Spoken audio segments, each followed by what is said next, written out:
that kid got lucky, I'll tell you something right now. Greg losing that fight was something else. But I'll tell you something. Greg did exercise that rematch clause. No one had ever taken away the belt from Greg except for me. It just was a great feeling, you know? I knew I had it in me. It's almost like a Rocky story. You know, Rocky Balboa, the club fighter who couldn't punch his way out of some poor dive in Philadelphia, and all of a sudden he's beating Apollo Creed. Now, the middleweight champion Cesar began to experience the life of a champion. He couldn't help it. Everybody wanted him to do advertising for them. You may have heard that two wrongs don't make a right, but when two Cesars say it's right, you know it can't be wrong. Hi, my name is Cesar Romero, middleweight champion of the world, and I'm here to tell you dog owners that if your dog is hungry, make sure you pick up a pack of Cesar dog food. Remember, when your dog's hunger is on the opposite corner, make sure that Cesar is in your corner. Reuben, come. Cesar dog food.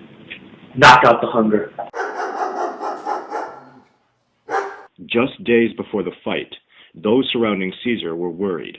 And the night of the fight, Camp Peria felt a surge of confidence.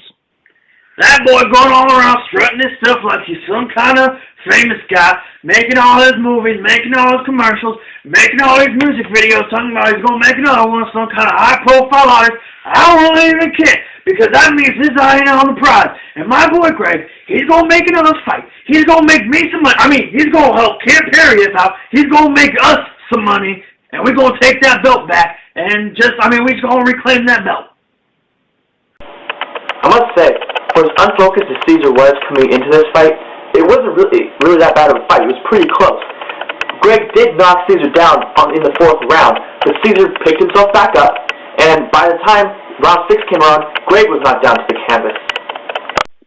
I remember thinking, I've got to win this. It's my first defense, and I can't lose it all my first defense. But that's exactly what happened. By round 8, Cesar was just tired and frustrated. It was only a matter of time before Greg knocked him out. Cesar was knocked out at the end of the round and faced one of his most troubling losses. What bothered me the most was that I knew I could win. I know what I did wrong. I just wasn't focused. The kid learned a very valuable lesson that night. I don't think he's going to make that same mistake this next fight coming up. I see him sparring, and it's like he's a whole new guy out there. He's gonna wish he never stepped in that ring with Greg again. This fight should provide action. This fight should provide drama. If you want to see boxing the way you think in your heart that it used to be, this is the fight to see. You have these two prime middleweights in a head-to-head collision for the middleweight championship of the world. It's a throwback fight. People are doubting Cesar. Once again, he's going to have to come back and prove why he deserves this fight. I don't know that many people give him a chance, and that's unfair. Because guess what? He's got a hell of a chance. I think this is one of the most intriguing fights in years. It could conceivably rank right up there with some of the greatest upsets in the history of boxing.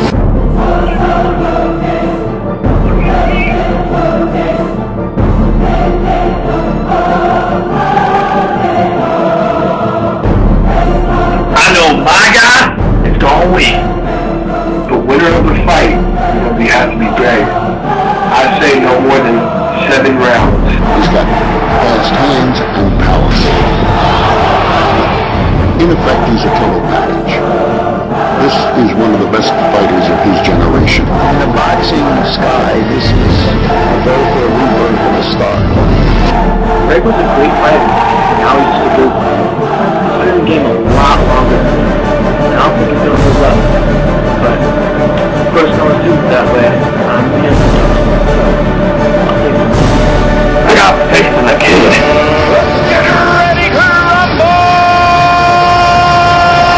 The fight is live and on HBO pay-per-view. Call your local cable subscriber to order.